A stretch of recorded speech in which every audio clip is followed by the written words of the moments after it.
Karena Sangkuni ingin menghancurkan kerajaan Hastinapura dari dalam. Kenapa pengen menghancurkannya? Karena dia sakit hati. Sangkuni punya adik namanya Gandari. Gandari itu baik luar biasa, istri solehah lah.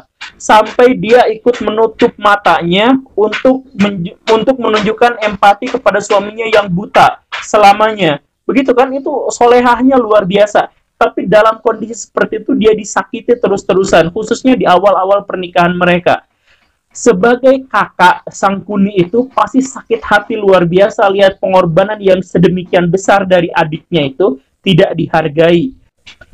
Dalam konteks ini akhirnya dia menghasut keponakannya. Keponakannya tumbuh besar dan dia juga sayang kepada keponakannya. Tetapi rasa sayang itu juga termanifestasikan dalam ajaran-ajaran penuh kekerasan, penuh kelicikan.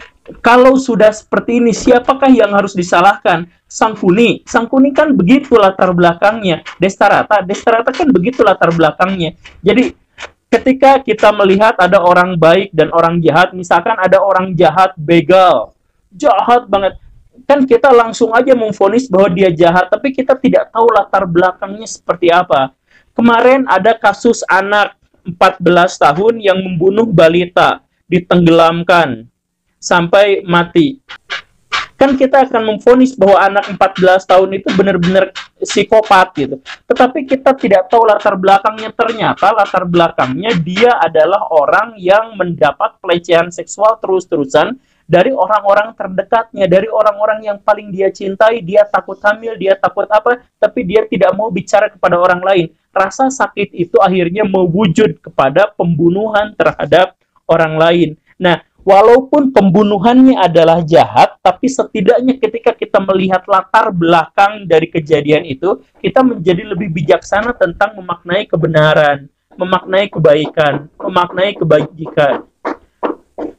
Joker itu tidak benar-benar amat, tetapi dimaklum kalau dia mengatakan bahwa orang jahat adalah orang baik yang tersakiti. Kemudian prinsip kebenaran di situ berikutnya adalah bahwa manusia itu bagaimanapun berdiri di atas takdir. Ini penting karena orang-orang zaman sekarang, khususnya yang dari barat, itu mengatakan bahwa takdir kitalah sendiri yang menentukannya. Tidak, dalam versi Hindu, dalam hal ini filsafat Mahabharata, seseorang itu tidak benar-benar bisa menguasai hidupnya sendiri, tetapi dia ada di atas takdir.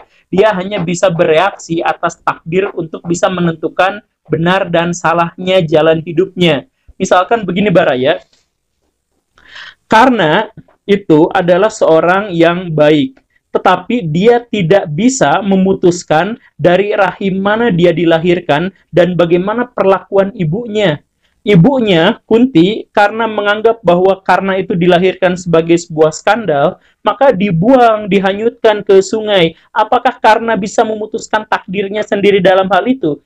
Tidak, tetapi dia bisa memutuskan setelah dia dipungut oleh orang